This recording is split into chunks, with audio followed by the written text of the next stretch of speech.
सरस्वती व्यासं सदो जयमुदीरये। ओम श्री व्यास चरणकमलेभ्यो नमः। ध्याय ध्यानमक्षत पुष्पं समर्पयामि। माला पहनाइए आप लोग।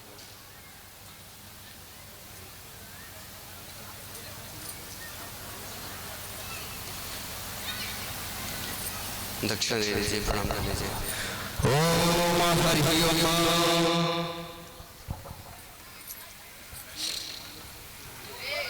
हाँ, सभी भक्त जब यहाँ पर विराजमान प्रांगण में सभी लोग खड़े हो जाएंगे और भगवान भगवान की आरती करेंगे। आरती के लिए सभी लोग खड़े हो जाएंगे। जलाइए।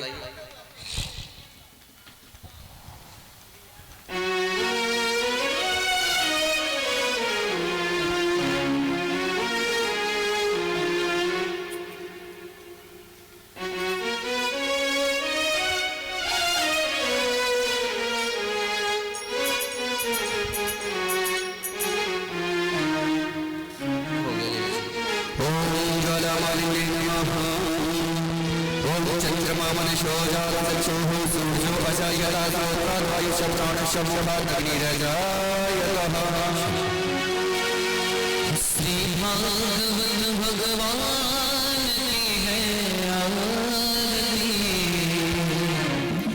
पापियों को पाप से है आरती। श्री भागवत भगवान की है आरती, पापियों को पाप से है आरती। ये अमर ये मुक्ति फल ये पंचम वेद निराला, सब ज्योति जगाने वाला। ये अमर ग्रंथ ये मुक्ति फल ये पंचम वेद निराला, नव ज्योति जगाने वाला। हरि नाम यही हरि नाम यही हरि नाम यही हरि नाम यही हरि नाम यही हरि नाम यही हरि नाम यही हरि नाम यही। ये जग मंगल की आरती, पापियों को पाप से है आरती। श्री भागवत भगवान की है आरती, पापियों को पाप से है आरती।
पापियों को पाप से तारते कर्पूर गौरव करुणावतारम संसार सारम भुज गया सदा वसंतम हृदयारविंदे त्वमहं भवानि चैतं नमामि त्वमेव माता च पिता त्वमेव त्वमेव वरदो च सखा त्वमेव त्वमेव वेद्यः ब्रह्ममेव त्वमेव शर्वं मम देवदेव त्वमेव शर्वं मम देवदेव भगवान की आरती पापियों को पाप से तारती भगवान की है आरती पापियों को पाप से तारती पापियों को पाप से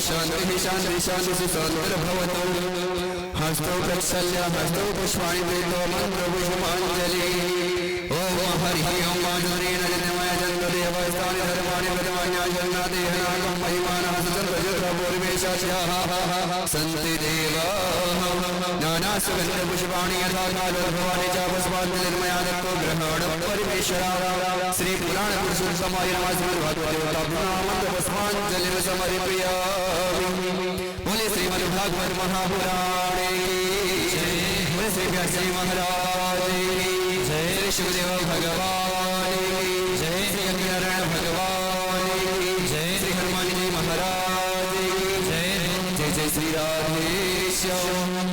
सभी लोग अपने अपने स्थान पर विराजमान हो जाएंगे और आज पंचम दिवस की कथा में प्रवेश करेंगे बड़े भाव के साथ बड़े विशेषता के साथ सभी लोग पंचम दिवस की कथा का श्रवण करेंगे। जय श्री राधे।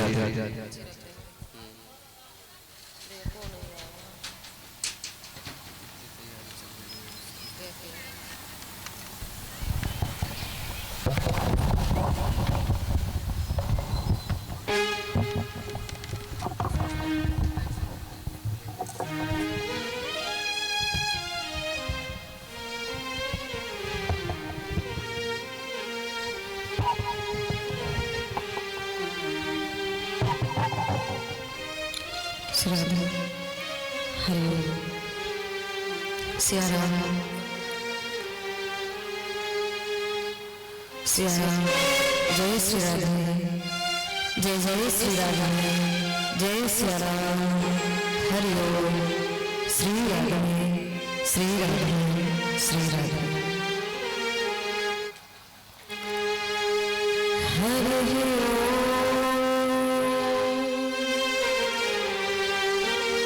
स्तु श्री गणेशाय नमः श्री सरस्वते चरण कमलेभ्यो नमः श्री सद्गुरु चरण कमलेभ्यो नमः। वर्णानामर्थ संघानां रसानां छन्दसामपि मंगलानां च कर्तारौ वन्दे वाणी विनायकौ ध्येयं सदा परिभवग्नमभीष्टदोहं तीर्थास्पदं शिवविरञ्चिन्तं शरण्यम् भृत्यार्थिहं प्रणतपालभगाब्धिपोतं वन्दे महापुरुष ते चरणारविन्दम्।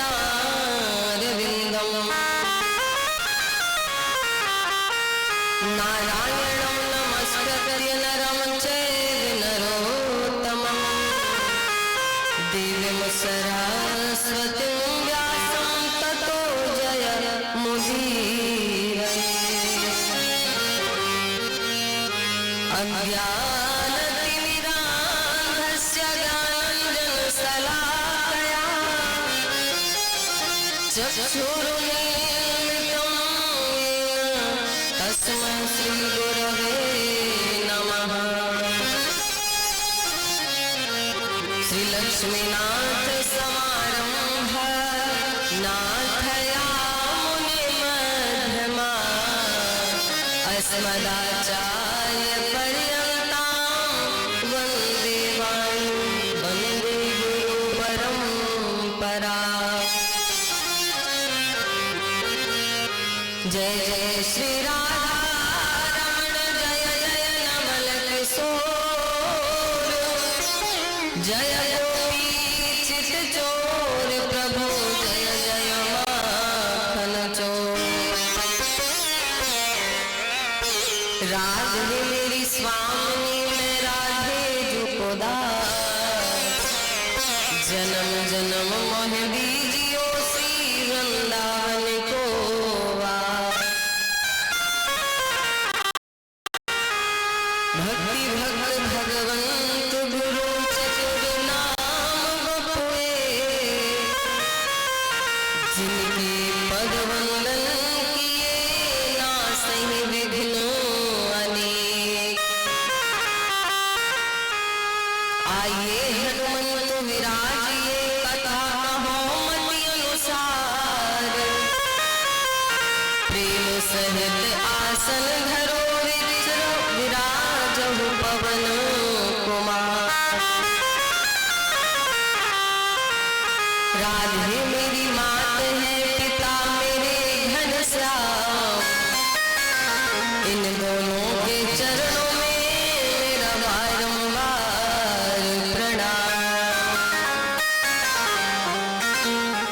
राम नाम कहते रहो धरे रहो मन धीर कारज वही समारी है कृपा सिंधु रघुवीर। कारज वही समारी है कृपा सिंधु रघुवीर।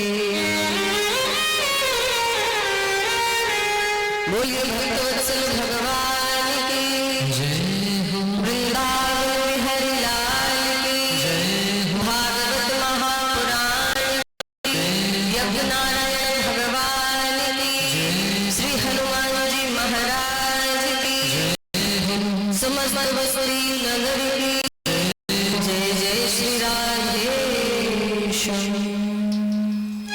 परम मंगल में परात्पर अखिलेश्वर अकारण करुणा वर्णालय भक्तवांछा कल्पतरुण तड़ुगे बुद्धि पीताम्बर धारी प्रभु श्री बांके बिहारी लाल की श्री राधा रमण लाल की बांगमय प्रतिमूर्ति श्रीमद् भागवत ज्ञान गंगा जिसमें गोता लगाने के लिए उपस्थित मेरे भाई बंधु विराजमान मेरी माताएं बहनें एवं समस्त आचार्य बंधु एवं समस्त संगीत आचार्य सभी के हृदय में श्री राधा गोविंद को प्रणाम करते हुए सिया राम में सब जग जाना व्यासपीठ की तरफ सभी भगवत प्रेमियों को प्रेम भरा जय श्री राधे जय सिया राम जय जय श्रीमन नारायण। आइए 2 मिनट हरि नाम संकीर्तन तत्पश्चात कथा में प्रवेश करते हैं। सभी लोग बड़े भाव से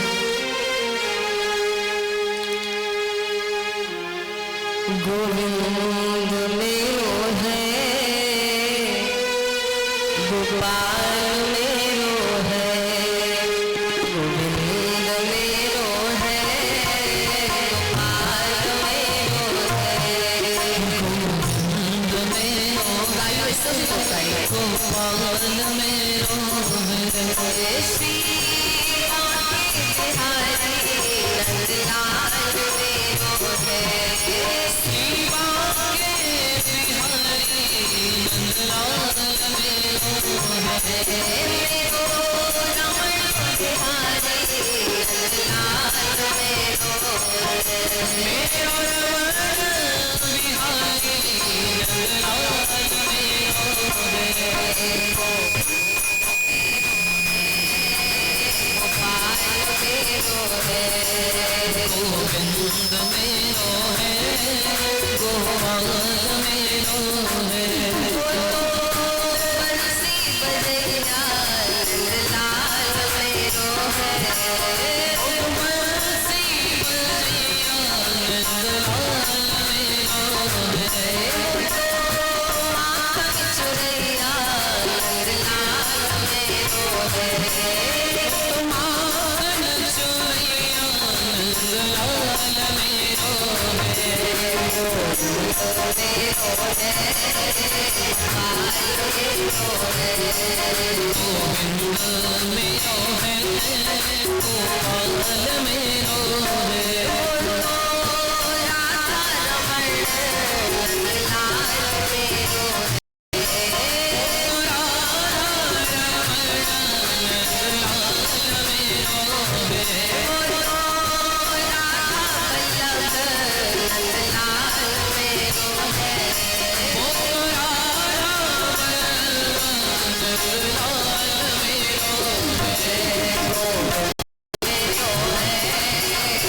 बोलिए राधे गोविंद भगवान की जय हो, बांके बिहारी लाल की जय हो। कल आप लोगों ने बहुत धूमधाम से कन्हैया का जन्मोत्सव मनाया। मैं कथा श्रवण करा रही थी, थोड़ा जल्दी जल्दी श्रवण कराया था क्योंकि समय काफी हो चुका था। तो आप लोग ध्यान से सुन नहीं रहे थे। 2 मिनट की कथा को सुनेंगे। भगवान का जन्म कहाँ हुआ? मथुरा में, वो भी कहाँ? जेल में, कारागार में। जैसे ही भगवान प्रगटे और भगवान ने आदेश दिया, वसुदेव जी से कहा कि मुझे लेकर के गोकुल जाओ, और गोकुल में अभी अभी एक कन्या ने जन्म लिया है, माया कन्या के रूप में आई है, उसे लाकर के मामा कंस को दे देना और मुझे नंद और यशोदा के यहाँ पहुंचा देना। वसुदेव जी ने वैसा ही किया। रात रात किसी को खबर भी नहीं लगी और वसुदेव जी ने छोटे से लाला को गोकुल पहुंचा दिया। और जब सवेरा हुआ, जैसे ही सवेरो भयो है और सबने पतो पड़ी कि आज नंद घर आनंद भयो है, तो सब जोर जोर से बधाई गाने लग गए। सब दौड़े दौड़े आ रहे हैं ब्रजवासी, एक दूसरे को गले मिल रहे हैं, एक दूसरे को बधाई दे रहे हैं, नाच रहे हैं, गा रहे हैं, धूम मचा रहे हैं। बोलो नंद के लाला की जय हो, यशोदा के लाल की जय हो। खूब उत्सव चल रहा है। अब छोटे से लाला को देखा, आज तो नंदरानी देख करके निहाल हो गई।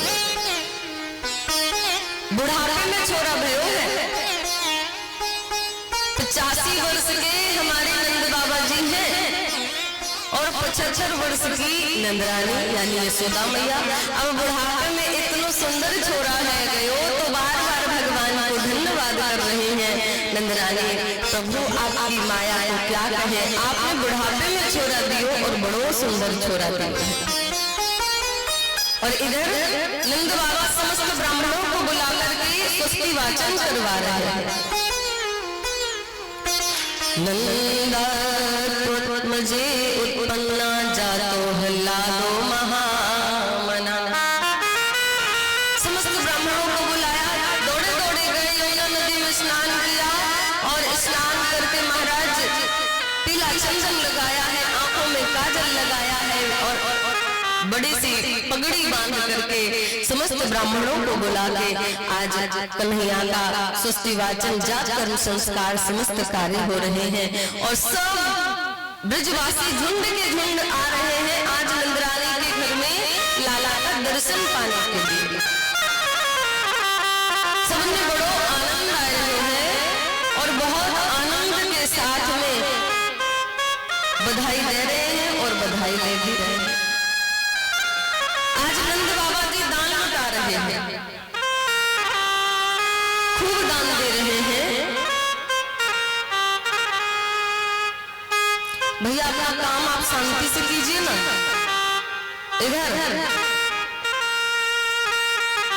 अगर ना मन हो तो फिर आज की कथा छोड़ दे, है ना।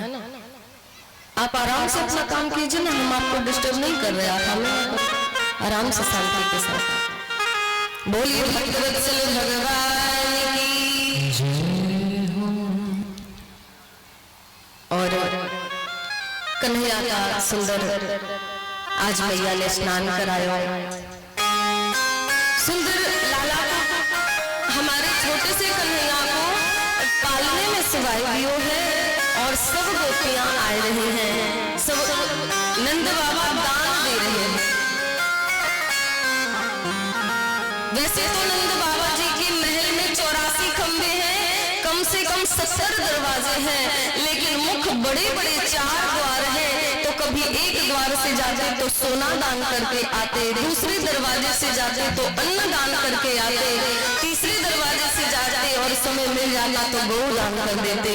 और इतना ही नहीं, 9 लाख नंद बाबा ने गौ माताओं का दान दिया है समस्त ब्राह्मणों को। वस्त्र दान भी कर रहे हैं, आज सर्वस्व लुटा रहे हैं, इतने प्रसन्न है नंद बाबा जी। क्या क्या किया है? ज्वालन को हाथी घोड़ा, बूढ़न को पालकी, नंद घर आनंद भयो जय कन्हैया। दान भी कैसा दे रहे हैं जो सबके अनुकूल हो।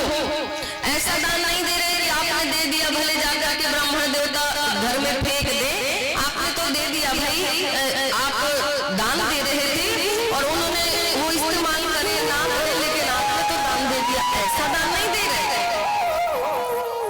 बूढ़न को जो चाहिए वो बूढ़ों के हिसाब से दे रहे हैं, जो जवानों को चाहिए वो दे रहे हैं, और जो बच्चों को चाहिए वो बच्चों को दे रहे हैं। मानो सबके अनुकूल सबका दान मिल रहा है। और दान की महिमा क्यों बताई? सुखदेव जी महाराज कहते हैं, गुरुदेव सुखदेव जी महाराज स्वयं भगवान के पिता है, उन्हें इतना दान देने की क्या आवश्यकता है? भाई कलयुग में लोग दान दें तो बात समझ में आती है कि अपना कुछ कमाई का हिस्सा दान में देने से कहते हैं घर में कलेश उत्पन्न नहीं होता, घर में बीमारी नहीं आती, घर में कोई मुकदमा नहीं लगता, ऐसा बताया गया है। लेकिन वो तो भगवान के पिता हैं, स्वर्ग में उनकी तो सीट कन्फर्म है, उन्हें तो कोई टेंशन नहीं होना चाहिए। जिसका स्वयं परब्रह्म बेटा हो उसे क्यों दान दे करके अपनी जगह भूख कराना? तो दान की क्या महिमा है, इसलिए आज सुखदेव जी महाराज दान कर रहे हैं।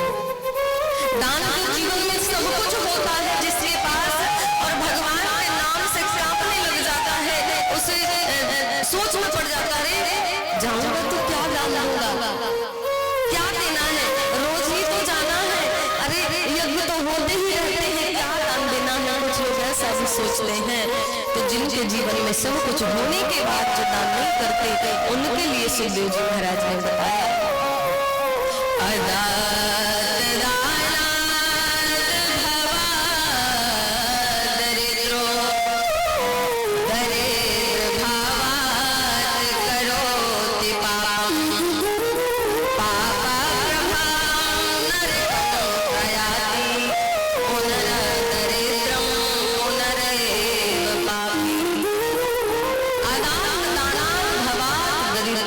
जो सब कुछ होने के बाद दान नहीं करते उनका जन्म होता है दरिद्रता। तो जानते होंगे, गरीबी भूखमरी दरिद्र होता है, और दरिद्र भावात् करोति पापम। जब दरिद्र हो जाएगा तो पुण्य कहाँ से करेगा, दान कहाँ से करेगा? स्वयं के भोजन के लाले पड़े हैं, वो दान कैसे कर पाएगा? फिर वो पाप करेगा, और पापा प्रभावम नरकम प्रयाति, पाप के प्रभाव से उसे नरक जाना पड़ेगा। और नरक जाने के बाद फिर छुटकारा नहीं मिलेगा। पुनरपि जननम पुनरपि मरणम पुनरपि जननी जठरे शयनम। बार बार आवागमन होगा, लेकिन किसी पैसे वाले के घर में जन्म नहीं होगा,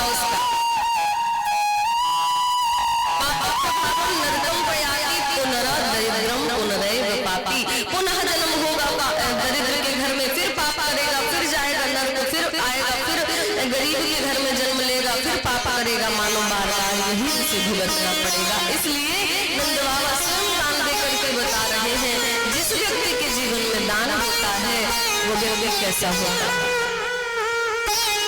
अच्छा, जो दान देते हैं उनके लिए क्या गति बताई? नरक तो बता दिया कि जिनके पास सब कुछ होता है होते हुए भी जो दान ना करे उसे नरक जाना पड़ेगा। दरिद्र के घर में दरिद्रता भोगनी पड़ेगी। और जो दान देते हैं उनके लिए कौन सी गति बताई?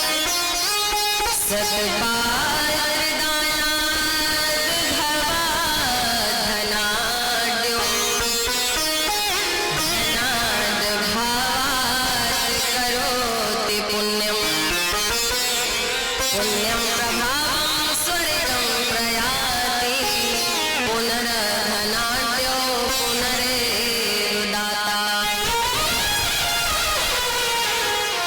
जो दान देते हैं और दान भी कैसी जगह देना चाहिए ये भी हमारा शास्त्र बताता है। हर किसी को मुंह उठा के आपने कुछ दे दिया तो वो दान नहीं कहलाएगा। हाँ, आपने जरूरतमंद के लिए आपने उसकी सहायता की, ये अच्छी बात है। लेकिन दान तो केवल ब्राह्मण को दिया हुआ ही माना जाता है। सत्यपात्र माने दान लेने वाले के जीवन में भजन होना चाहिए, क्योंकि आपको अपने पापों से मुक्ति पाने के लिए दान देना है। और आप जिसको दान दे रहे हैं उसके जीवन में अगर भजन होगा तो आप पापों से मुक्ति पा सकते हैं दान देकर। इसलिए सदपात्र दाना, हमारा दान किसके पास जा रहा है, कैसी जगह में उपयोग किया जा रहा है, ये भी बहुत ध्यान देने वाला विषय होता है। कई बार आप लोग रास्ते चलते हुए दान देते हैं, आपको लगता है हमने पैसे दिए, हमने दान दे दिया, और आपके उस पैसे से कुछ लोग जो भीख मांगते हैं उससे शराब भी पीते हैं, उससे वो नशा भी करते हैं और उसको गलत जगह इस्तेमाल करते हैं। उसका आधा जो हिस्सा है पाप का अगर उसने किया तो आपने पैसे भी खर्च किए और आधा पाप भी आपको भोगना पड़ेगा।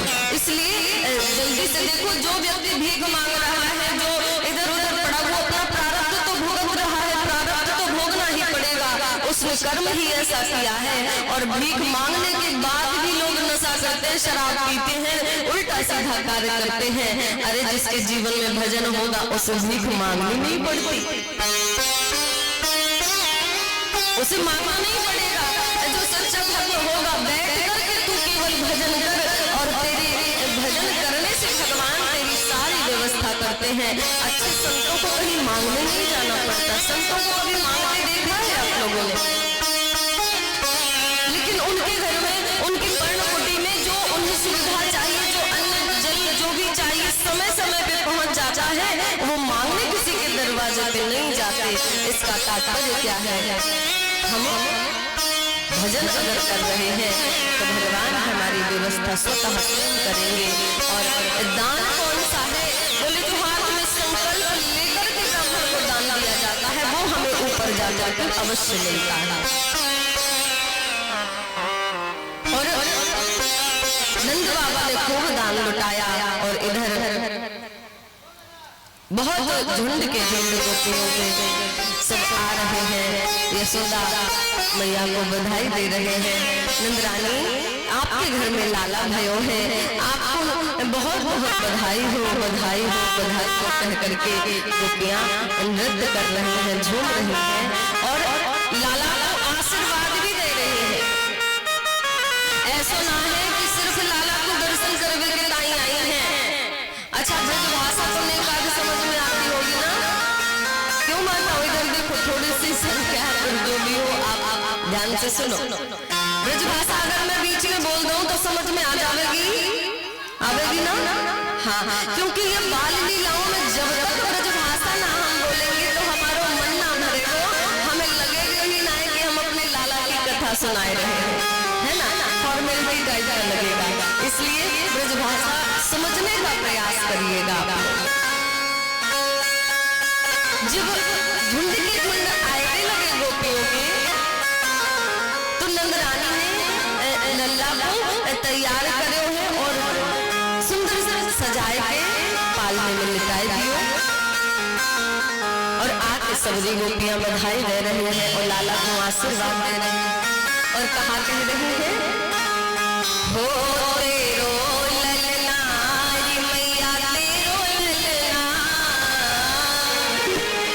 तेरो ललना रे मैया तेरो ललना जुग जुग जीवे हो जुग जुग जीवे यशोदा मैया तेरो ललना जुग जुग जीवे यशोदा मैया तेरो ललना हो तेरो ललना मैया तेरो ललना तेरो ललना मैया तेरो ललना हो जुग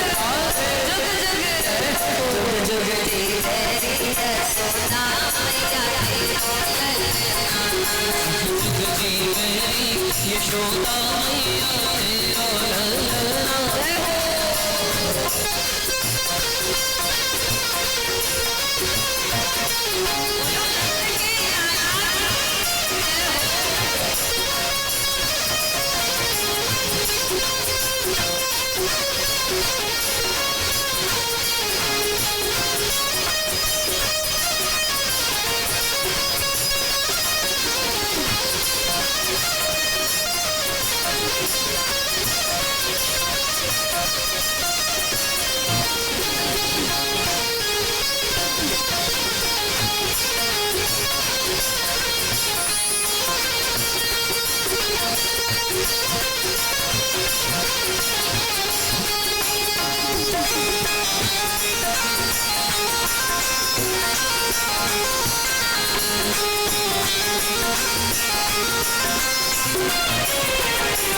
समस्त देवता आकाश मार्ग से फूलों की वर्षा कर रहे हैं रानी के घर में फूल बरसाए रहे हैं और कितनी सराहना करते मिल रही है बड़ भागन तो माते यशोदा ऐसो सुतन जायो बड़ भागन तो माते यशोदा ऐसो सुतन जायो बड़ भागन तो माते यशोदा ऐसो सुतन जायो बड़ भागन तो माते यशोदा ऐसो सुतन जायो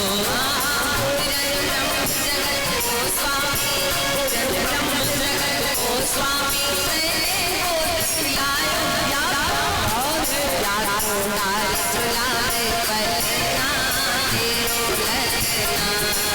जुग जीवे यशोदा मैया तेरो ललना हो तेरो ललना मैया तेरो ललना हो तेरो ललना मैया तेरो ललना जुग जुग जीवे यशोदा मैया तेरो ललना जुग जुग जीवे यशोदा मैया तेरो ललना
बोलिए नंद के लाला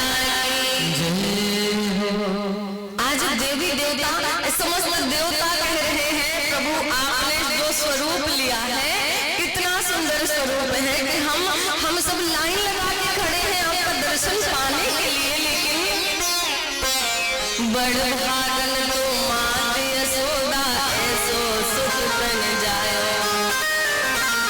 और साधारण बालक नहीं है, ये साधारण लाला नहीं है, पूरन ब्रह्म जगत को स्वामी ने को खिलायो, या अंगार झुलायो ललना तेरो ललना। सजनों, जब ये भगवान की सुंदर लीलाओं का वर्णन करने का समय आता है, बस श्रोता अच्छे होने चाहिए। फिर लगता है कि आज हमारे लाला ने ब्रज में जन्म लियो है और हम ब्रजवासी हैं, हम सबरी लीला देख रहे हैं, मानो हमारे सामने सब कुछ हो रहा है और उसका दर्शन कर करके वर्णन करने का मन करता है। इतना हृदय में उमंग आता है जब ये सुंदर बाल लीला करने का अवसर आता है। सब ब्रजवासी बड़ा आनंद मना रहे हैं। इधर मामा जी के यहाँ क्या हो रहा है जरा देखते हैं। कंस मामा से उस कन्या ने कह दिया था ना, कन्या ने कह दिया कि अरे दुष्ट तू मुझे क्या मारेगा, तुझे मारने वाला ब्रजमंडल में पैदा हो चुका है। अब कंस मामा भी तो सिरसी पिट्टी गुम हो गई, घबरा गया। क्या मैंने 10,000 पहरेदार लगवाए थे, इन सब के रहते हुए मेरा काल जेल से बच के भाग निकला। नारायण बड़ा चतुर है, इसकी माया बड़ी चतुर है, लेकिन तुझसे चतुर मैं हूँ, मैं तुझे छोड़ूंगा नहीं। और क्या किया उसने, समस्त राक्षसों को बुला करके मीटिंग करना प्रारंभ कर दिया। मीटिंग कर रहा था, क्या करना चाहिए, मैं अपने काल को कैसे ढूंढूंगा, ब्रज 84 कोस का है। अब 84 कोस में मुझे कैसे पता चलेगा कि किस बच्चे ने जन्म लिया है। बच्चे तो रोज होते हैं, दिन में 10-50 बच्चे हो जाते हैं, इसको कैसे खोजेंगे। आघासुर, बकासुर, तृणाव्रत, धेनुकासुर, संबरासुर सबको बुला करके महाराज मीटिंग कर रहा है। तभी बकासुर की बहन वकी आ गई, वकी को बुलवाया। और ये वकी क्या काम करती है, इस वकी का कार्य है अहो वकीयम स्तनकालकूटम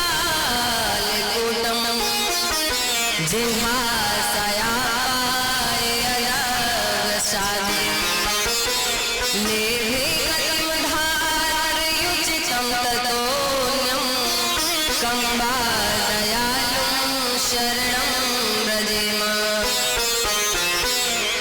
जो वो दुष्ट बची है वो क्या काम करती है जानते हैं, छोटे छोटे बच्चों को मार करके उनका खून पीती है। काम क्या है, कंसेन प्रहिता घोरा पूतना बाल घातनी शिशुचारा गगनंते पुरग्रा व्रजादिशे। काम ही इसका ये है कि एक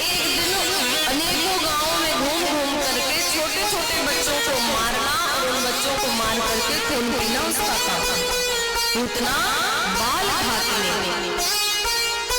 प्रसन्न होकर के कहती है, परेशान ना होइए, मेरा तो काम ही है बच्चों को मारना, उनका खून पीना, उन्हीं सब के बीच में आपका काल भी मारा जाए, बिल्कुल चिंता न करें।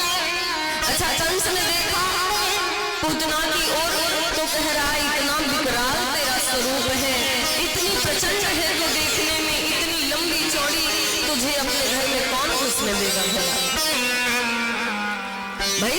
तू स्त्री है, अगर साधारण स्त्री बन के जाएगी तो तुझे जाने को मिल सकता है, लेकिन इतनी भयंकर प्रचंड महाराज की जहां तक देखो वहां तक पूतना का शरीर दिखाई दे रहा है, कैसे तुझे कोई जाने देगा? तो उसने मायावी शक्ति से अपना स्वरूप बदल लिया, सुंदर बन गई और हाथ में कमल का पुष्प लेकर के महाराज बालों में सुंदर गजरा बांध के और घूंघट लंबा सा लगा के नंद बाबा के घर के माऊ जा रही है। आज ऐसे मालूम कर रहे हो जैसे स्वयं आज लक्ष्मी मैया ब्रजमंडल में आए गई हो नारायण भगवान को स्वागत करने के टाइम। और जहां से महाराज चल रही है वहां पे ना छन्न छन्न पायल ऐसे घुंघरू ऊपर बज रहे हैं, जाको नहीं बाको ही ध्यान भंग करने में लगी है पूतना। आज सगरे देख रहे हैं कितनी सुंदर हमारे गांव में औरत, पहले तो हमने कभी देखी ना ऐसी सुंदर सी सखी, ऐसी बहू तो हमने देखी ना पहले है सके। हमारे लाला को स्वागत करने के टाइम स्वयं लक्ष्मी आई होगी, ऐसे हमारे ब्रजवासी सबरे आपस में बात करने में लगे। बाकी बात पूतना नंद रानी के महल में जाती है और महल में जाकर के नंद रानी से कहती है, नंद रानी मैं आपके लाला को आशीर्वाद देने के टाइम आई हूँ, अगर आपकी इजाजत हो तो मैं आपके लाला को गोद में लेकर आशीर्वाद देना चाहूँ। और क्या करने आई है, ये अपने स्तन में विष लगा करके अपना दूध पिलाएगी और कह रही है मैं अपना दूध पिलाऊंगी तो वो मर जाएगा। लेकिन जैसे ये यशोदा मैया से बात कर रही है, आज भगवान की छठी है, जिस दिन पूतना आई थी, छठी जानते हैं बच्चन की जब 6 दिन में छठी होती है ना, 12 दिन में फिर बरहा संस्कार होता है, तो जिस दिन हमारे लाला की छठी थी उसी दिन मौसी पूतना पधारी। तो आज सब उत्सव है, भीड़ भाड़ का माहौल है, सब ब्रजवासी और गोपियां गोप सब तैयार है कि आए रहे हैं। और लाला को मैया ने आज छोटी सी एक केवल लंगोट पहनाई है और कन्हैया कैसे है पता है, 6 दिन को छोड़ा है पर मालूम ना कर रहे हो कि 6 दिन को है, ऐसे मालूम कर रहे हो कि जैसे 6 महीना को छोड़ा सोए रहे हो नेपाल में। ऐसे मोटे मोटे गाल, ऐसे मलूक है कि जो गोपी आती और लाला को देख गई महाराज जाती पागल सी है जाती, इतना सुंदर से स्वरूप लेके प्रभु पधारे।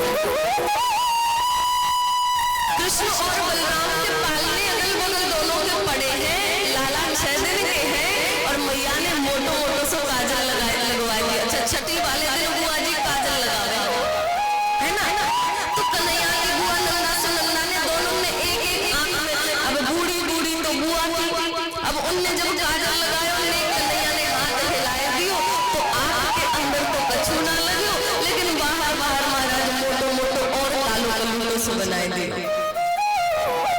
और मैया लाला के बाल बहुत बड़े हैं, 6 दिन में ही इतने घुंघराले बाल हैं कि बार बार लाला मुख में आ जाते हैं, तो लाला एकदम घबराने लग जाते हैं, मानो लंबी लंबी सांसें लेने लग जाते हैं। तो मैया ने सबरे बालों को समेट के एक छोटा सा जूड़ा बनाए दिए है 150 और सुंदर सी मोती की लड़ फंसाई गई है। आज तो कन्वा बड़ो मलूक लग रहे और आपस में बात करने लग गए। अच्छा, बात ऐसे नहीं कर रहे कि ओठ चला के बात कर रहे कोई देखे, ऐसी बात हो रही है आपस में, अंदर ही अंदर बात हो जाए, किसी को मालूम भी ना पड़े है। जैसे आप लोग मोबाइल में चैटिंग करते हो कि बगल में बैठे बैठे बात कर लो, किसी को मालूम ही ना पड़े कि कौन सी बात कर रही है ना। तो आज ये मोबाइल वगैरह तो अब शुरू हुए, परमात्मा तो पहले से ही सारी चीजें सारी सब कुछ पहले से ही जानते थे और सब व्यवस्थित करके महाराज बात कर रहे हैं। दादा मौसी जी आए गए, मामा ने भेजे है ना, मामा के घर पे आई है तो मेरी मौसी लगे रिश्ते में। और दादा मेरे काजे कछु उपहार लेके आई है मौसी, मौसी विष लेके आई थी ना।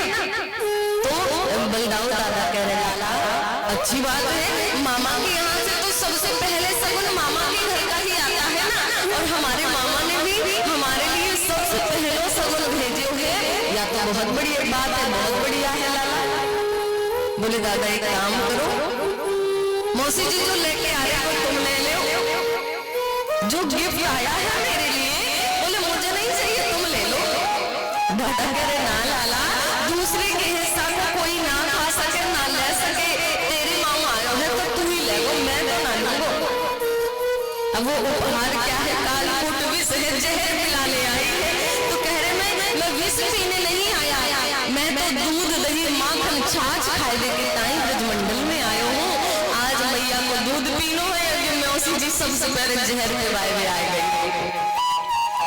आज ही यशोदा मैया कन्हैया को दूध पिलाने वाली थी। छठे दिन में मैया पहले दूध पिलाया करती थी, स्तनपान कराया करती थी, और ये मौसी मोमो आज सबसे पहले विष देने आए गई। मैं कहा करूं कहाँ जाऊं। जैसे कन्हैया ने मौसी को देखा और पूतना आगे बढ़ी पालने की तरफ, पूतना पालने की तरफ बढ़ रही है, और भगवान मंद मंद मुस्कुराए हैं, और मुस्कुरा करके नेत्र बंद कर लिए, पूतना को नहीं देखा। पूतना को दोनों भाइयों ने नहीं देखा, दृष्टि ही नहीं डाला। यहाँ पर सुखदेव जी महाराज से राजा परीक्षित ने प्रश्न किया, गुरुदेव पूतना को ना देखने का कारण क्या था,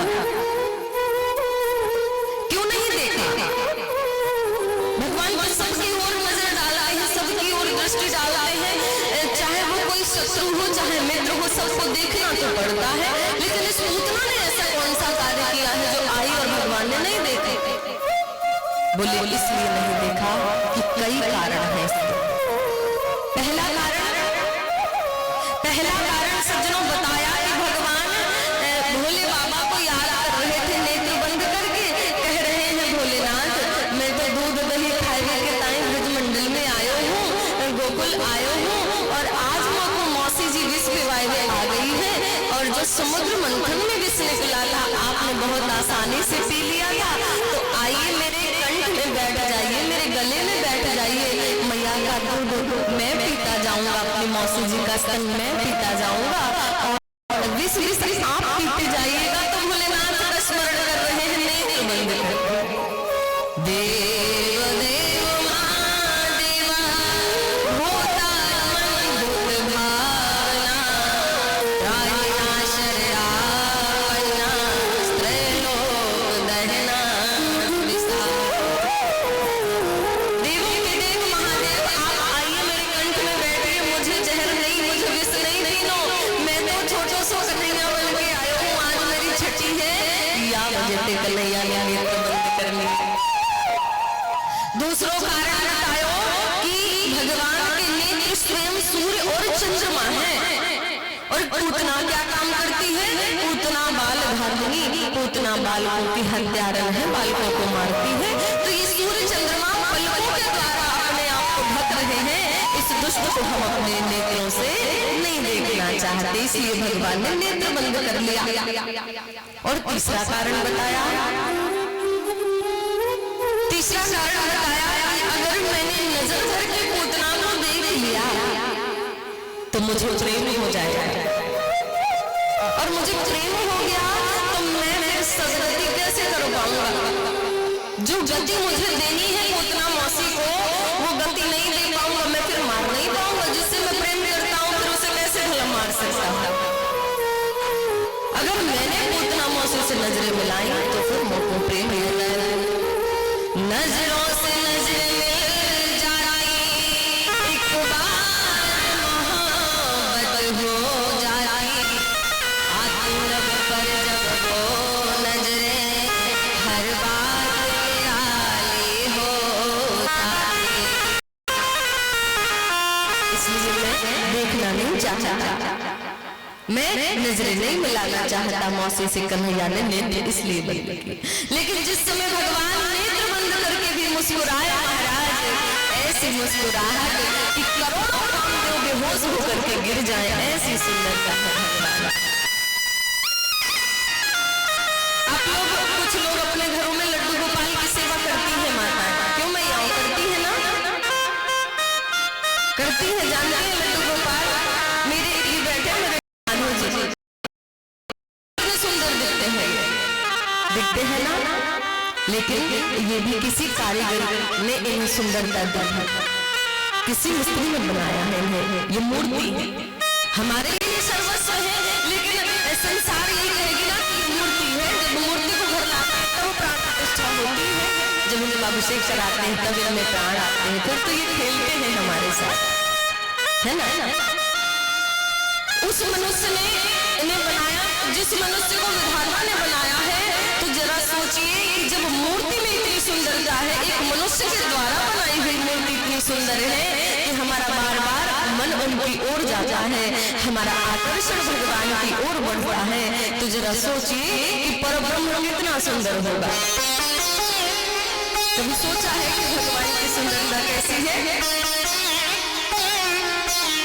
प्रतिमाओं में देखा, मंदिरों में देखा, जो मंदिरों में आप बहुत सुंदर से सुंदर मूर्ति देखते हैं, वो अंश मात्र भी सुंदरता नहीं है जो हकीकत में सुंदरता है। हम वहां तक अपनी सोच को नहीं ले जा सकते हैं, इतने सुंदर है। नाम तुम्हारा तारनहारा, कब तेरा दर्शन होगा, जिसकी प्रतिमा इतनी सुंदर वो कितना सुंदर, जिसकी रचना इतनी सुंदर वो कितना सुंदर होगा।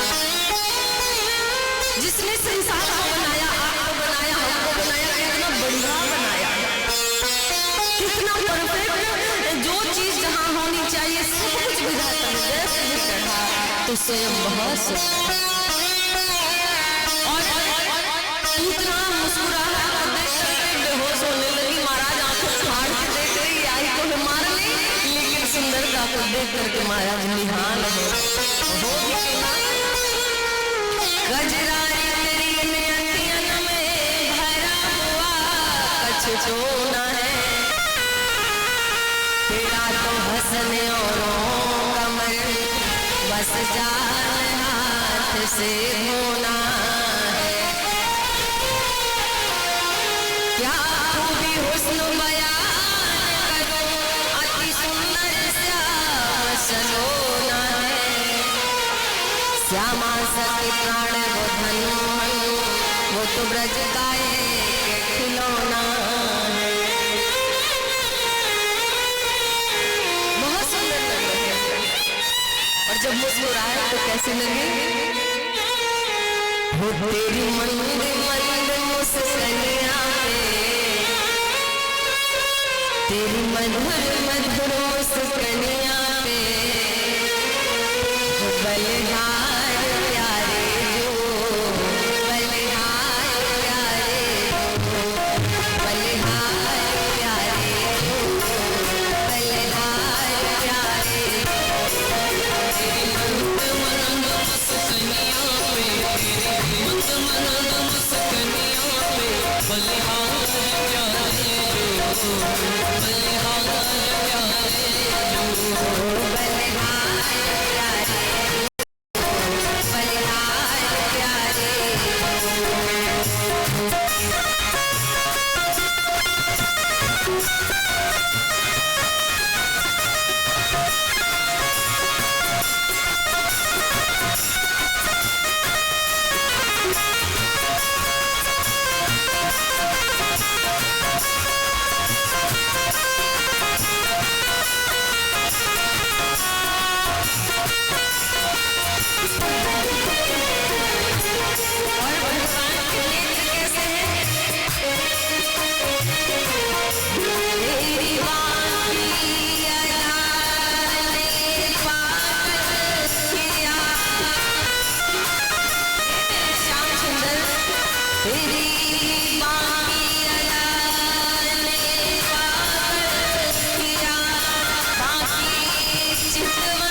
पागल कहते हैं, जो भगवान के नाम को ज्यादा बहुत विशेष रूप करके लग जाए। हम पागल हैं, पागल सही, हम पागल अच्छे लगते हैं। हम पागल हैं, पागल सही, हम पागल अच्छे लगते हैं। दुनिया वाले क्या जाने हम किससे मोहब्बत करते हैं, हम किससे मोहब्बत करते हैं, हम किससे मोहब्बत करते हैं। और हम गाना की अदाओं में पागल हुए, गाना के प्रेम में पागल हुए हैं। ये दुनिया वाले हमारे पागलपन को कभी समझ नहीं सकते। तेरी हर एक अदा पे कान्हा, हर एक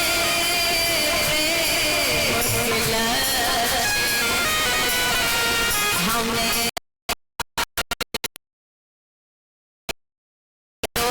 हम तो पागल ही अच्छे, हम तो पागल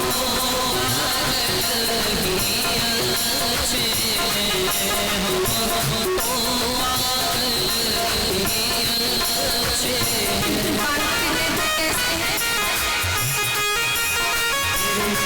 अजब मतवाले मटमटे काले काले, अजब घुंघरू मटमटे काले काले, अजब मतवाले मटमटे काले काले, अजब मतवाले मटमटे काले काले। तेरे जैसे चितवनिया, तेरे जैसे चितवनिया, बलिहार प्यारे बलिहार प्यारे, बलिहार प्यारे जो, बलिहार प्यारे जो। मंद मुस्कनिया पे, तेरी मंद मुस्कनिया पे, बलिहार प्यारे जो, बलिहार प्यारे।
और दूसरी सुंदर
अच्छा 6 दिन में ये हाल है और जब बड़े होंगे तो कहा करेंगे।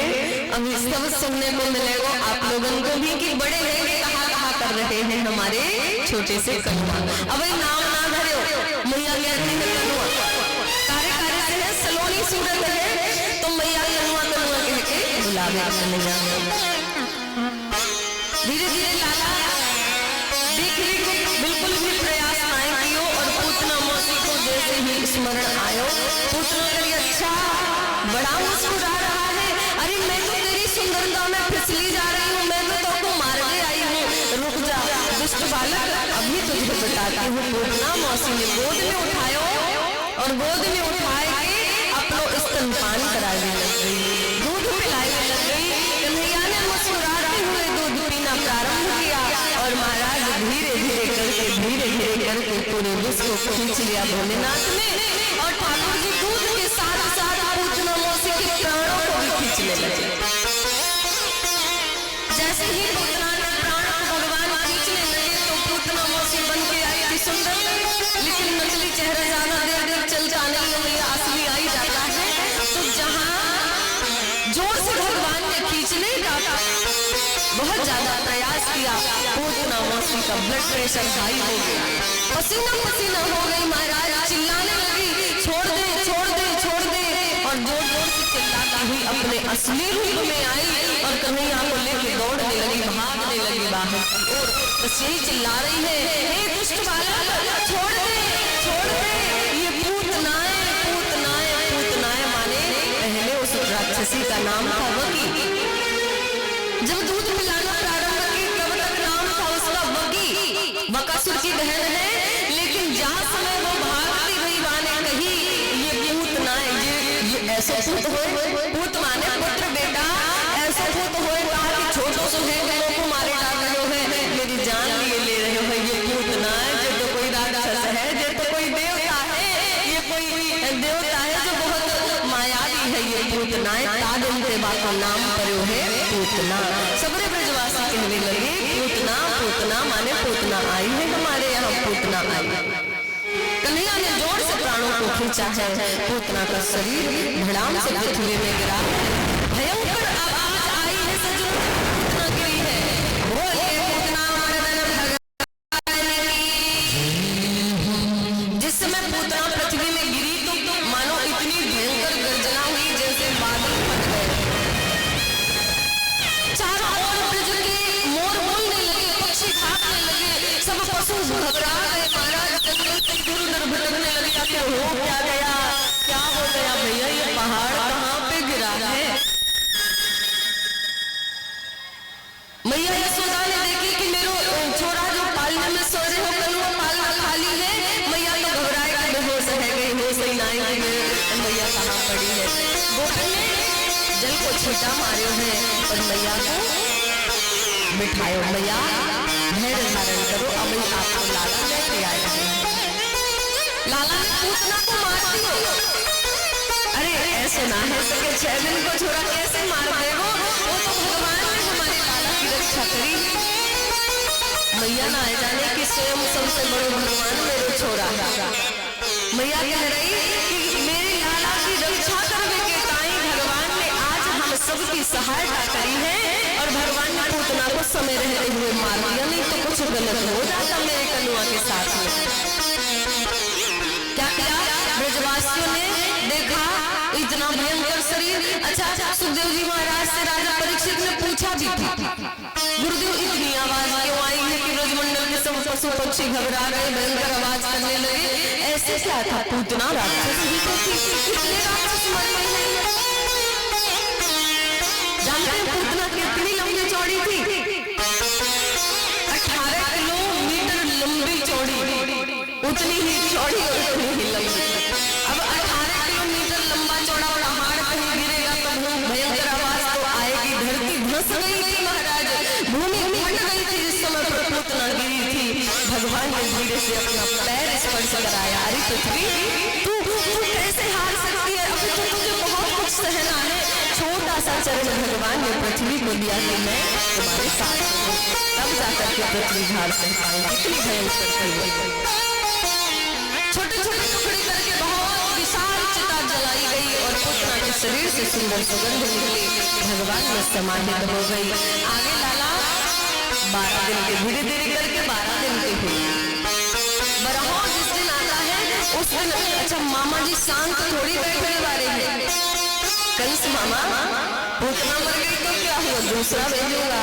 और पूतना ने जैसे प्राण छोड़े तो ब्रजवासी सब थोड़ा सतर्क हो गए थे कि पता नहीं कैसे ये राक्षसी सुंदर सा भेष भर के आ गई। मैया थोड़ा सतर्क हो गई। आज लाला को बरहो है, मैया ने फिर से तैयार कर दिया। आज मैया ने ना पीली पीली सी धोती पहनाई है कनुआ, पीलो सो माथे पे चंदन लगायो, मोटो मोटो काजल लगायो। अब बूढ़ी मैया के काजल लगाते तो बने ना, आंख में लगावे वो आंख के बाहर ही लग जावे। बड़ों से बिठाना दे दे, मतलब कन्हैया को पूरा नमूना बनाए कि नहीं मैया पधारे गोपाल के। लेकिन वो नमूना ऐसे कमाल के लगते हैं कि एक बार दृष्टि जाए तो व्यक्ति बस देखता ही रह जाए, देखता ही रह जाए, इतने सुंदर लगते हैं। जब 6 दिन में 6 महीना कैसे लग रहे तो 12 दिन में तो महाराज और बड़े लगने लगे और मोटे मोटे गाल है फूले फूले से। अब जितनी गोपी आए हैं, अरे मैया तेरे छोरा तो बड़ो मलूक है। मलूक माने सुंदर। हमारे ब्रज में जब कोई चीज बड़ी सुंदर होवे तो हम कहवे कि अरे ये तो बड़ो मलूक है, ये चीज तो बड़ी मनमोहन लग रही है। तो जितनी गोपियां आए रही हैं सब कह रही मैया तेरे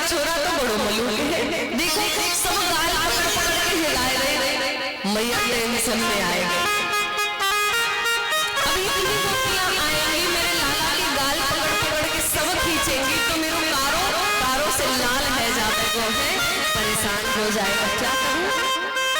मैया को कुछ मालूम ना पड़ी कि कहाँ कन्हैया को लिटाऊं। और मैया ने कन्हैया को पालनो एक जाए के सकट के नीचे धर दिया। सकट माने बैलगाड़ी, हमारे ब्रज में बैलगाड़ी के सकट कहले। और सकट के नीचे जाए के धर दियो कि या के नीचे जल्दी पे कोई की नजर ना पड़ेगी और मेरे लाला सुरक्षित रहे, वो आराम से सो ले लो। और नींद यदि पूरी है गई तो परेशान ना करेगा। मैया ने चैन से पालना बैलगाड़ी के नीचे सरका दियो। और वही समय पे कंस का भेजा हुआ देह अभिमानी सकटासुर आया और सकटासुर सकट में बैठ करके सकट को पलट करके कन्हैया को दबाना चाहता था। और जैसे ही भगवान ने देखा, मामा जी ने दूसरा उपहार भेज दिया। एक पहले तो गुस्सा थे कि मैया ने मोमो या नीचे घुसा दिया, कोई गोपियां ना देख पाए हो, कोई ग्वाल वाले मित्र ना देख पा रहे हो, ना तो मैया ने मोमो दूध पिवायो है, ना मैया ने मोमो कछु करियो है। और सुबह याई के नीचे घुसा दियो, बैलगाड़ी के नीचे। तो वहां भी गुस्सा आया कन्हैया को। और दूसरा सकटासुर मारना चाहता था, लेकिन वो कुछ कर नहीं पाया। भगवान ने अपना छोटा सा चरण धीरे से ऊपर उठाया है और धीरे से उठा करके बैलगाड़ी को पलट करके सकटासुर को उसका भी अंत कर दिया। बोलिए कृष्ण लाल की। दो लोगों को निपटा दिया महाराज 12 दिन में। अब तीसरे की बारी है तो कन्हैया धीरे धीरे जल्दी बड़े हो रहे हैं। समय बीता, भगवान 6 महीना के जब हुए तो 6 महीने के होते हुए इधर मैया यशोदा आंगन में लेके बैठे हैं, अपना दूध पिला रही है, बड़ो प्रेम लुटाए रही है मैया। अच्छा, बुढ़ापे में भगवान ने छोरा दे दियो है, बुढ़ापे में छोरा भयो, वो भी इतना सुंदर भयो। और बाद इतनी एक के बाद एक मुसीबत भी आ रही है। तो या वजह से मैया सतर्क रहती, हर समय सावधान सी रहती। लेकिन ना जाने कैसे ही अपराध बन जाता कि हर बार कोई ना कोई कन्हैया के मारने के लिए कंस मामा भेज दे रहे हैं। ये कैसे हो रहा है? अच्छा, जिसको कंस ने भेजा इस बार वो तृणाव्रत आंधी तूफान बन के आ रहा है। ब्रजमंडल में चारों ओर अचानक से एकदम अंधेरा सा छा गया, भयंकर आंधी आने लगी। कन्हैया बड़े बड़े मैया के गोद में दूध पी रहे थे। अब पता चला मैया अब तो मामा जी आ रहे हैं, आप अंदर जाओ। लेकिन कैसे कहूँ, अगर मैंने बोल दिया तो मैया अगरबत्ती घुमाने लग जाएगी, ये लाला नहीं है, ये भगवान है, बोल भी नहीं सकता, बड़ी मुसीबत है। तो क्या करूँ? मैया को अगर अंदर नहीं भेजा तो मैया गिर सकती है, मैया को चोट लग जाएगी। मेरी मैया बूढ़ी है, दूसरों मोटी है, कछु है जाएगा तो दूध कौन पिवाएगा, माखन कौन निकालेगा मेरे खाए के ताई। तो कन्हैया ने अपना वजन बढ़ाना प्रारंभ किया। सज्जनों, धीरे धीरे कन्हैया भारी लगने लगे।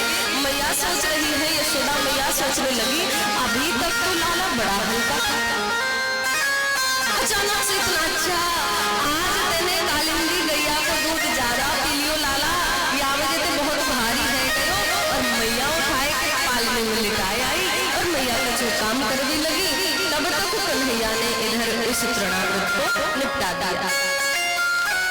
उड़ा के उसने कंधे पे बिठाया, भगवान उस उड़ाते हुए बैठ गए और उड़ा के मथुरा की ओर लेके जाना चाहता था। और जैसे जैसे वो आगे बढ़े, भगवान ताली पीट पीट के हंसे। और जब भगवान वजन बढ़ाने लगे तो सोच रहा है, मैं तो 6 महीने का एक छोटा सा बेटा लेके आया हूँ, पुत्र, तो 6 महीने का पुत्र इतना भारी कैसे हो सकता है? मुझे लगा कहीं गलती से कोई बहुत बड़ा सा मैं पत्थर तो नहीं ले आया। और जब पत्थर गिरता और कन्हैया की तरफ देखता तो कन्हैया खिलखिला के हंसते और बात भी करते, मामा जी मैं कोई पत्थर ना हूँ, अरे मैं तो 6 महीना को लाला हूँ, मैया को कन्हुआ हूँ, हाँ करके खूब जोरते हंसते। अब वो तो पागल हो रहा है। मुझे तो लगा कि मानो ये माया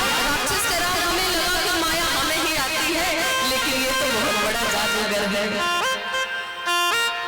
थोड़ी सोच रहा था, भगवान कहते हैं अंत्यमति सहगति, मानो जो अंत समय मरते समय जो स्मरण व्यक्ति जिसके मन में जो बात आती है मैं उसे वही गति प्रदान कर देता हूँ। याद रखना, ये क्यों कहा है हमारे पूज्यपाद बाबा गोस्वामी तुलसीदास जी ने, जन्म जन्म मुनि यतन कराहे अंतरा कहियावत ना। अगर आप लोगों से कहा जाए कि भैया बचपन से ही अपने बच्चों को तुलसी की माला पहना दो, बच्चों को बचपन से संस्कार दीजिए कि पूजा करें, तिलक लगाएं, मंदिर जाएं, सत्संग में जाएं, तो लोगों की मानसिकता ऐसी हो चुकी है कि ये भागवत कथा तो केवल बूढ़े लोगों के लिए बनी है। अरे बुढ़ापा में भजन कर लेंगे, अभी तो मैं जवान है ना, जवानी में थोड़ी ना भजन किया जाता है। अच्छा, फिर ये बाबा ने क्यों कहा है कि अंत राम कहियावत ना। कौन बोला? मुनि माने बड़े बड़े योगी, बड़े बड़े मुनि, बड़े बड़े ऋषि जन भी सदैव नाम केवल जपते हैं, लेकिन उनके भी मुख से कभी कभी अंत समय में राम नहीं निकल पाता। और हम लोग तो रात दिन केवल माया माया माया, केवल काम, अपने बच्चों को पालना, बच्चों का भरण पोषण, किसी प्रकार से घर में पैसा आए बस इसी में लगे रहे। तो राम कहाँ से याद आएंगे मरते समय? राम कहाँ से याद आ जाएगा? इसके लिए प्रैक्टिस करनी होती है। संत जन हाथ में माला क्यों लिए रहते हैं? माला कोई दिखाने का विषय नहीं है कि आप लोग देखें और हमें प्रणाम करने के लिए माला जप रहे हैं, नहीं नहीं। जब कोई चीज हमें सीखनी होती है तो हमें बहुत अभ्यास करना होता है। जैसे मान लो सपोज उदाहरण दे रही हूँ, जैसे कि जब भाई लोग गाड़ी चलाना सीखते हैं ना, कार या बाइक वगैरह, बाइक से स्टार्ट किया जाता है। पहले तो साइकिल सीखी जाती थी, लेकिन आजकल साइकिल का जमाना नहीं रहा, तो भैया सीधे बाइक सीखते हैं। और जब बाइक चलाना प्रारंभ करते हैं तो नए नए होते हैं, जब सीख रहे होते हैं, पीछे कोई किसी को बिठाया और पीछे वाला व्यक्ति बहुत बात करता है, तो कहते देख भाई शांति से बैठ, मैंने अभी ज्यादा प्रैक्टिस नहीं करी, चलाने का ज्यादा अभ्यास नहीं है, कहीं ठोक दूंगा तेरी बात में, अगर मेरा मन बटा तो मैं नहीं कहूँगा, तू भी गिरेगा मैं भी गिरूंगा, दोनों को चोट लगेगी, इसलिए शांति से बैठ। और वही फिर चलाते चलाते चलाते महाराज इतना अभ्यास हो जाता है कि एक हाथ में महाराज मोबाइल फोन लेकर के बात कर रहे हैं और दूसरे से गाड़ी चल रही है, कोई दिक्कत नहीं है। क्यों? अभ्यास किया है, रोज चलाया है। हमारी जब पहले रोटी बनाना सीखी, ध्यान देना, कोई पेट से सीख के नहीं आता, डायरेक्ट कभी किसी की पहली बार रोटी गोल नहीं बनती, ऐसा हो ही नहीं सकता। कभी भारत का नक्शा, कभी इंग्लैंड का नक्शा बनाती है? और फिर जब बनाते बनाते बनाते अभ्यास हो जाता है, कहीं भी देखेंगे रोटी महाराज गोल ही बनेगी। क्या तात्पर्य है? तात्पर्य ये है कि अभ्यास करते करते करते करते फिर वो धीरे धीरे हमारे मन में बैठ जाता है। ये माला तो केवल अभ्यास है, हमारे हाथ में रहेगा, और जब हाथ में माला रहेगा तो मुख में नाम रहेगा। हो सकता है जब करते करते करते करते माला, एक दिन वो समय आ ही जाएगा कि जब अंत समय हमारे मुख से भगवान नाम निकल आए। बोलिए बाला कृष्ण लाल की। भगवान ने शरणागत का उद्धार किया, और इधर भगवान जब 6 महीने के पूरे हुए 7वां महीना लगा तो भोले बाबा मन में विचार करने लगे कि मुझे भी भगवान सुंदर बाल रूप का दर्शन करना है। भोलेनाथ बाल स्वरूप का दर्शन पाने के लिए गोकुल नगरी में आए और आकर के मैया यशोदा के द्वार में बैठ गए। मैया यशोदा के दरवाजे पर बैठ कर महाराज भोलेनाथ ने अलग जगाई है, मानो ये कहना चाह रहे हैं कि मैया मुझे लाला का दर्शन करा दो। एक गोपी आई और आकर के द्वार पर देखा मैया एक बहुत विशाल जूड़ा लगा के बाबा जोगी बैठे हैं और गले में बड़े बड़े सर्प हैं, बड़े बड़े बीच कुंडल पहन के आए हैं। जाओ जाकर कुछ दान दे दो, बाबा को दान चाहिए तो दान देते आओ। वो गोपी कुछ खाने की सामग्री, कुछ पैसे वगैरह इत्यादि लेकर के आई और भोलेनाथ के झोली में डालने के लिए खड़ी हो गई। भोलेनाथ कहते हैं नहीं नहीं देवी, मुझे ये नहीं चाहिए, मुझे जो चाहिए वो तुम करा सकती हो, कोई धन संपत्ति लेने नहीं आया, मुझे मैया यशोदा के लाला के दर्शन पाने हैं। दौड़ी दौड़ी गोपी अंदर गई, कह रही मैया मैया वो जोगी बाबा तो कह रहे हैं कि मुझे मैया से लल्ला के दर्शन पाने हैं, मानो आपके कनुआ के दर्शन पाना चाहे। मैया कैसे दिख रहे हो, देखने में कैसा है बाबा? मैया चलो ना एक बार तुम्हें क्यों नहीं देखा थी। और मैया यशोदा आई, थोड़ा सा द्वार खोला और जहाँ पे मैया देखने लगी तो बहुत विशाल भयंकर जटाएं, भोलेनाथ की जटाएं साधारण न समझिएगा कि साधारण होंगी। अब आप सोच सकते हैं कि एक जटा में भगवती गंगा मैया को लपेट लिया तो अन्य जो जटाएं हैं वो कैसी होंगी। भयंकर जटा वाला बाबा है, पूरे शरीर में भभूति लपेट के बैठा है। महाराज बड़ा जिद्दी है, कह रहा है दान नहीं लूंगा, जाऊंगा तो लाला के दर्शन करके ही जाऊंगा, नहीं यही धूनी रमा में बैठूंगा, कुछ नहीं खाऊंगा, कुछ नहीं पीऊंगा, मैं जल तक नहीं लूंगा, यही बैठा रहा। मैया आई, कहे बाबा, जैसे भोलेनाथ ने मैया की तरफ देखा, मैया ने दरवाजा बंद कर लिया। अरे राम राम राम राम,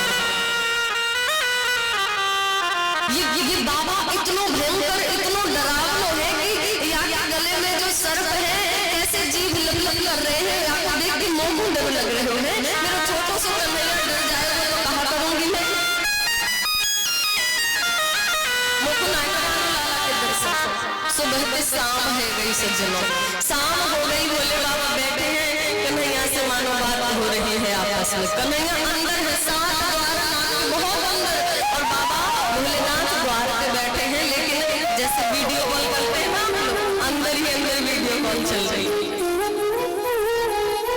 भोलेनाथ कह रहे हैं बाबा, कह रहे हैं कि स्वामी आप बड़े बड़े बिस्तर में आनंद ले रहे हैं, खूब मैया का दूध पी रहे, सुबह से जल तक नहीं पिया मैंने, याद रखिएगा अगर आपने व्यवस्था नहीं की मिलाने की या दर्शन देने की तो मैं यहीं बैठा रहूंगा, जाऊंगा नहीं।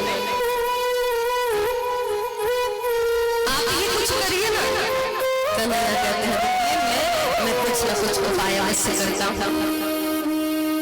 और भगवान ने क्या किया कि बड़े बड़े मैया का दूध पीते पीते अचानक से कन्हैया रोने लग जाते हैं। और महाराज इतना जोर जोर से रोने लग जाते हैं, इतना जोर जोर से रोने लग जाते हैं कि समझ में नहीं आता मैया कि अचानक है कागज लाला को। कितने उपचार करने लग जाती है मैया, कितनी बार नजर उतारती है, कितनी बार क्या करती है, सब गोपियां लेती हैं, लेकिन किसी के गोद में जाके चुप नहीं हो रहे। अब मैया रायमान जाने अब जो नजर बच्चों की उतारी जाती है, तो वही लेकर के कन्हैया के पास गई और एक गोपी से कहती है चोरी बता आज कौन आया था कन्हैया को देखने।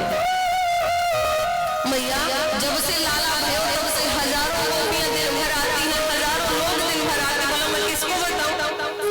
मैया मेरी आज कोई ना कोई छोरी ऐसी आई जाने मेरे छोरा नजर लगाए गई और आज मेरे लाला को नजर लग गई। काओरी ने मार दियो रे टोना, काओरी ने मार दियो रे टोना, मेरो मचलो श्याम सलोना, काओरी ने मार दियो रे रोना मेरो मचलो श्याम सलोना मेरो मचलो श्याम सलोना मचलो श्याम सलोना कौन सी ने मार दियो री रोना मेरो मचलो श्याम सलोना किसी ने मार दियो री रोना मेरो मचलो श्याम सलोना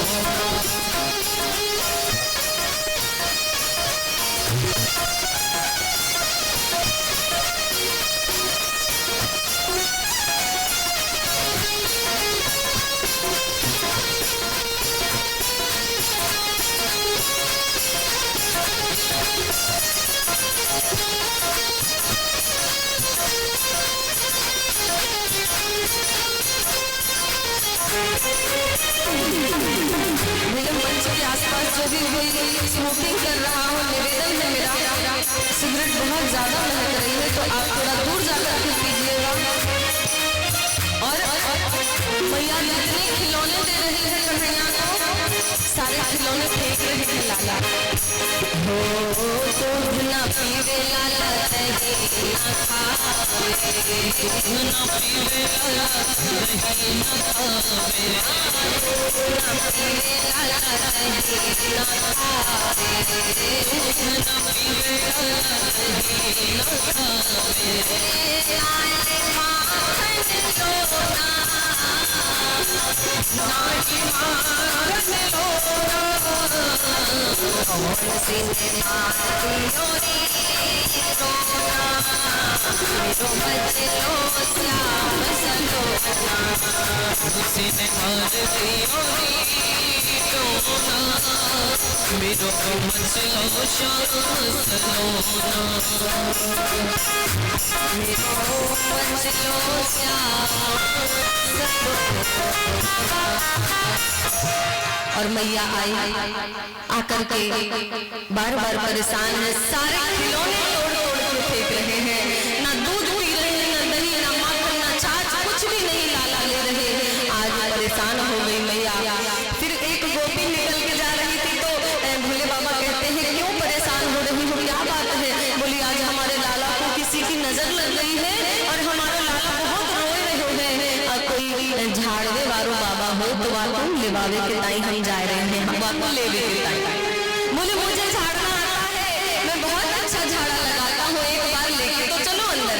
और भोलेनाथ को धीरे धीरे बोले अंदर नहीं लाऊंगी, बाहर खड़े रहो, थोड़ा सा दरवाजा खोल के एक बार लाला को दिखाएंगे, तुम दूर से झाड़ा लगा देना, लाला देखेगा तो डर जाएगा, तुम्हारे मोटे मोटे सांप को देख करके लाला डर जाएगा, तुम्हारी लंबी लंबी जटाएं देख के डर जाएगा। मैया लाई और जैसे ही भगवान भोलेनाथ ने कन्हैया को देखा, कन्हैया ने भोलेनाथ को देखा, महाराज खिलखिला करके ताली बजा करके हंसने लगे।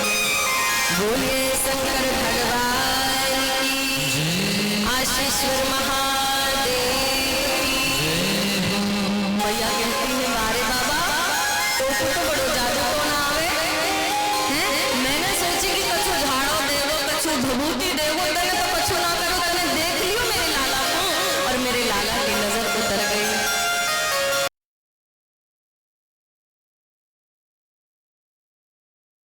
महल में ही रह जाओ बाबा, रहो रे जोगी नंद भवन में, धोनी ले ओ रमाए, जब जब मेरो लाला रोवे दर्शन दीजो आए।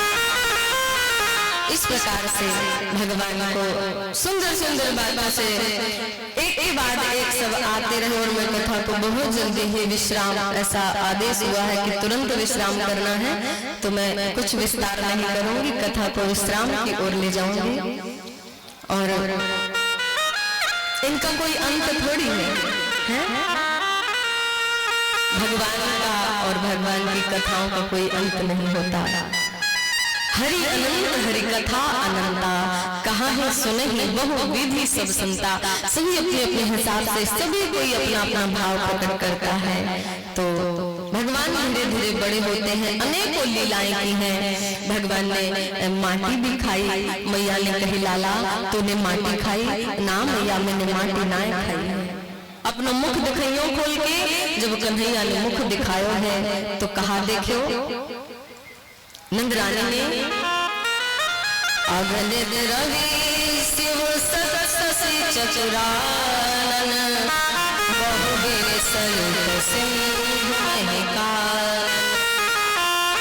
अनगिनत मानो सूर्य चंद्रमा ब्रह्मांड ब्रह्मांड में ब्रजमंडल ब्रह्मांडल में नंद बाबा का महल, नंद बाबा के महल में मैया स्वयं अपने आप को देख रही है। और जब मैया ने इतना देखा तुरंत श्याम ने मोहड़ो है पायो, लोग जामे दर्शन करायो है। तब विश्वास यशोदा आयो है, ये तो पूरन ब्रह्मा कहायो है। ये कोई साधारण नहीं है, ये परब्रह्म है। अरे कोई लाओ तो पूजा की थाली, ये मेरा लाला साधारण नहीं है। अरे साधारण होता तो 6 दिन में भूतना को मार देता क्या। और कन्हैया तो घबरा गए, अरे मैया अगर तू भी मोमो पूजने लग जाएगी तो दुनिया के लोग पूजा किस प्रकार से करते हैं सबको बता। ठंडियों में मानो माताओं ध्यान से सुनना, सर्दियों में अपना तो स्वयं गर्म पानी से नहाएंगी और घर में लड्डू गोपाल जी को महाराज ठंडे पानी से नहला देती है। तो आपकी नजरों में वो एक मूर्ति ही है ना, इसीलिए कुछ भी कर दो क्या फर्क पड़ने वाला। ऐसा नहीं होना चाहिए। मंदिर जाएंगी भगवान खूब जल पे जल, लोटा पे लोटा, बाल्टी पे बाल्टी चढ़ाएंगी। बहुत अपने को तो 2 लोटा में नहाने में ठंड लग रही है, भले भोले बाबा को संपात नमोनी हो जाए उससे कोई फर्क पड़ने वाला नहीं है। ऐसी भक्ति नहीं मुझे चाहिए। भगवान कहते हैं माताएं जाती हैं इलायची दाना लेके एक मंदिर है, मुंह में खिलाने की बजाय नाक में चिपका देती है, आंख में चिपका देती है, माथे पे चिपका देती है और दिन भर कुत्ता आके मेरा मुंह चाटते हैं, दिन भर चीटी चीटा मेरे मुख में बोलते हैं। भगवान बनने में कोई फायदा नहीं है, मुझे भगवान नहीं बनना, मुझे अपना रिश्तेदार बना लो, मुझे अपना कोई एक स्थान दे दो। जिसके भाई ना हो वो मुझे भाई बना लो, जिसके पिता ना हो वो पिता का मुझे अपना पिता का स्थान प्रदान करे। मुझे मित्र बनाओ, सखा बनाओ। कई प्रकार से भगवान ने कहा श्रवणम कीर्तनम विष्णु स्मरणम पाद सेवनम अर्चनम वंदनम दास्य सत्य आत्मा निवेदनम। 9 प्रकार से अवसर दिया है मुझे पाने के लिए। भगवान कहते हैं मुझे प्राप्त करने के लिए 9 दावत की बताई। हम पागल हैं ब्रज गलियों में, किसी और से हमको प्यार नहीं है। बाबा छबीला यार मेरा, कोई और जगत में यार। ऐसा भाव होना चाहिए। कोई आए तो बैठे पलकों पे, जाए तो कोई परवाह नहीं। हम दीवाने के बाकी बिहार के, किसी और के दावेदार नहीं। ऐसा भगवान के चरणों में हमारा भाव होना चाहिए। भगवान जब धीरे धीरे बड़े हुए तो नामकरण संस्कार हुआ है। गर्गाचार्य जी महाराज ने नाम रखा और अब तो भगवान का नाम रखा कृष्ण। मैया कह रही है कृष्ण कृष्ण मोते ना बने हो, मेरे तो कनुआ बढ़िया है, मैं तो पहले हूँ कनुआ कहती, अब कनुआ कहूंगी, बूढ़ो है तब भी कनुआ है। एक दिन मैया लाला को गोद में लेकर के सुलाने का प्रयास कर रही है। ये बड़े नखरे करते हैं सोने में महाराज, सोने में भी और जगने में भी। मैया जब गोद में लेके दूध पिला के लाले सो जा, मैया मोको ब्याह कर लो है। कहा कह रहे मैया मोको ब्याह कर लो, मेरे लागे छोटी सी दुल्हनिया ले आ। हे भगवान अभी कितने साल का? 3 साल का। 3 वर्ष को छोड़ा तू ब्याह कहाँ दे जाने? तूने किससे सुनी है ये बात? ये दुल्हनिया वाली बात मैंने कहाँ से सुन ली? मैया मेरो है ना मधुमंगल, वह को ब्याह है वो है, वह की बड़ी सुंदर सी दुल्हनिया आई है। देख मैया अगर दुल्हनिया ले आवेगी तो तेरी गैया ने चराऊंगा, नहीं तो ना चराऊंगा, कल तक मैं गैया लेके ना जाऊंगा। मैया कह बड़ी मुसीबत है।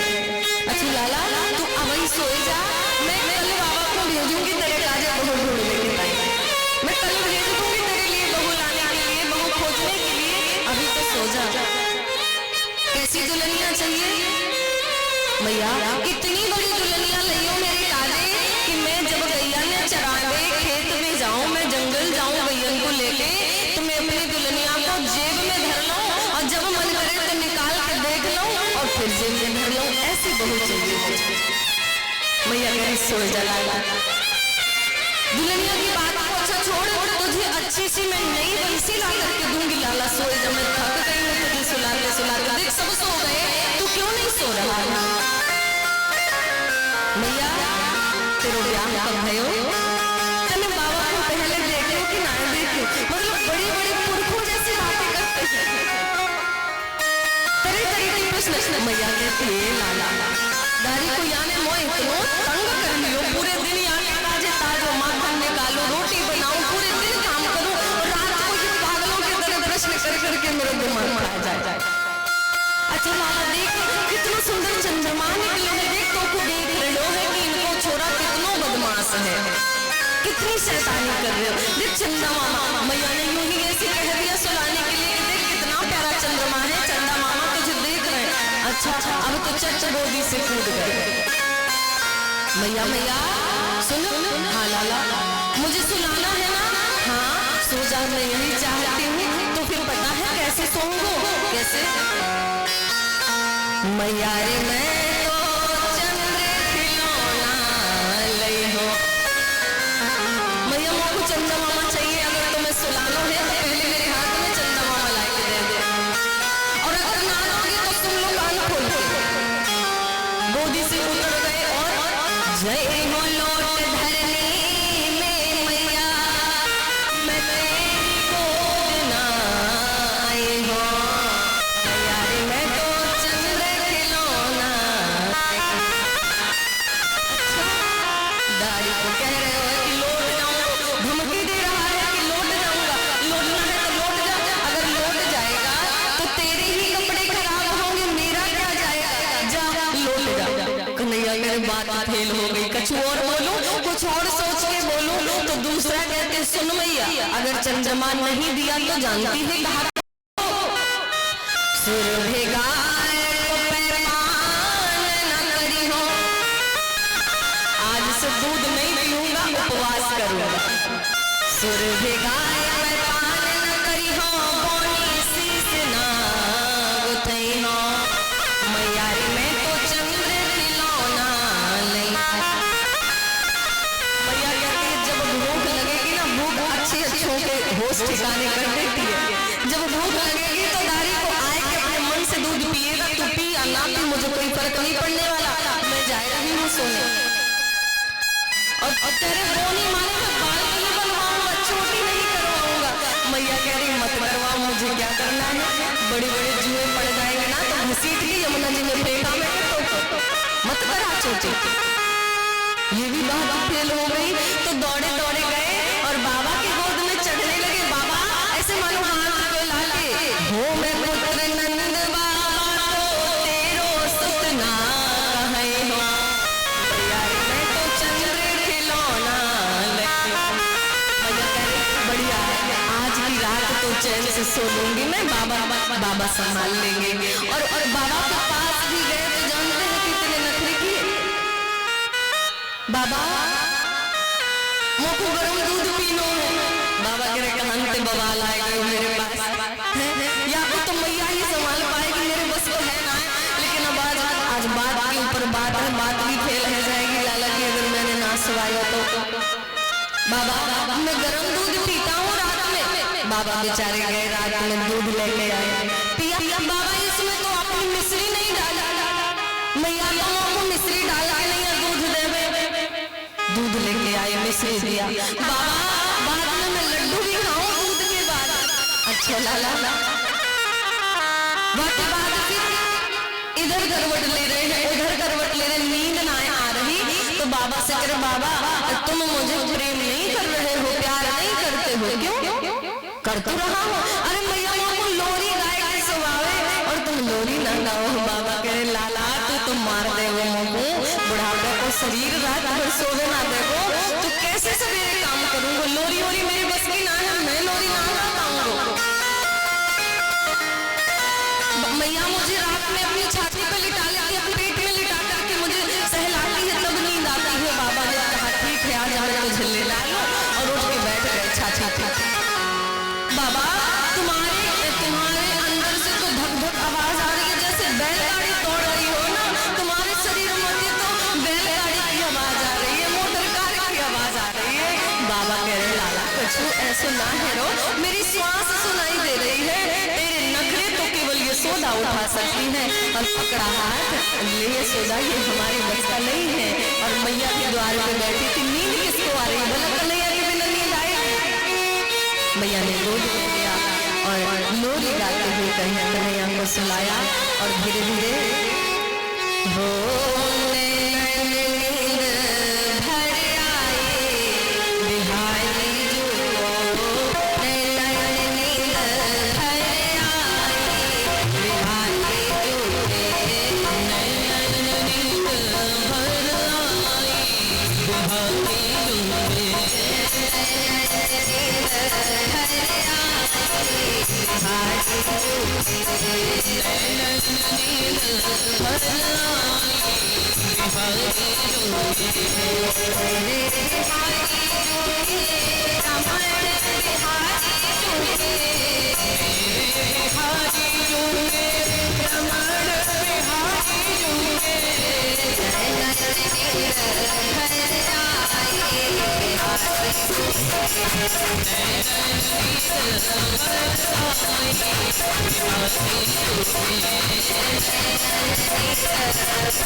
आइए सब लोग चलते हैं आरती की ओर। और गिरिराज महाराज जी क्षमा करें, आज गिरिराज जी का पूजन नहीं हुआ, मैं क्षमा चाहूंगी उनसे।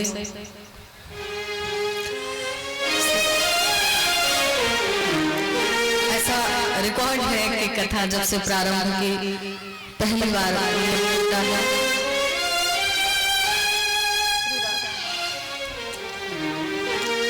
कल की सूचना, कल रुक्मणी जी का विवाह महोत्सव है।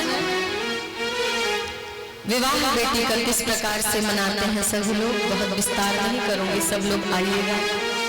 ये तो पक्का है कि आप लोग आएंगे और आप लोग प्रेम करने लगेंगे मुझसे, सभी मेरी बात मानते हैं। मुझे तो लगा कि मैं इतनी जल्दी जाऊंगी, आप लोग नहीं आएंगे, लेकिन एक बार जोरदार ताली बजाइए ना मेरी माताओं बहनों के लिए और भाई लोग भी। अभी तो आपकी संख्या में माताओं से ज्यादा होने वाली है, मुझे पता है, पर कोई बात नहीं है। जिनके हृदय में ठाकुर जी के लिए प्रेम है वो यहाँ पर आए, उनका बहुत बहुत धन्यवाद। बिहारी जी सब पर कृपा करें। आइए सब लोग खड़े हो जाना चाहिए, चलते हैं आरती की ओर।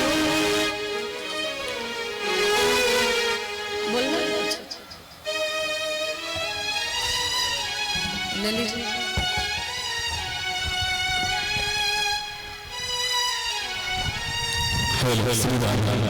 जी भी माता एवं बहन कलश उठाए हैं और सभी रामदासी कल रुक्मिणी विवाह है जो श्रीमद् भागवत कथा महापुराण के अंतर्गत आती है। सभी भक्तगण अपने अपने घर से रुक्मिणी विवाह के लिए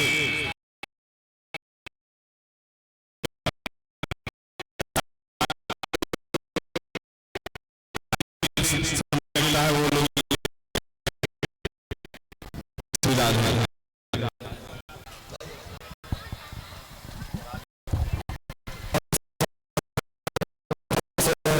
सत्संग महाजागरण जो ग्राम में भक्त है। कल श्रीमद् भागवत महापुराण में कृष्ण और विवाह जो है सो वर्णन कथा श्रवण झांकी की दिखाया जाएगा। उसमें आप सभी कृष्ण जी के लिए धोती, रुक्मणी विवाह में रुक्मणी जी के लिए साड़ी, वस्त्र और द्रव्य और जो सामग्री होती है श्रृंगार आदि सभी समान लेके और कल उपस्थित होंगे। जय श्री राम। बोले बाके बिहारी लाल की जय। श्री बाके बिहारी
ओम हरि ओम शांति शांति शांति।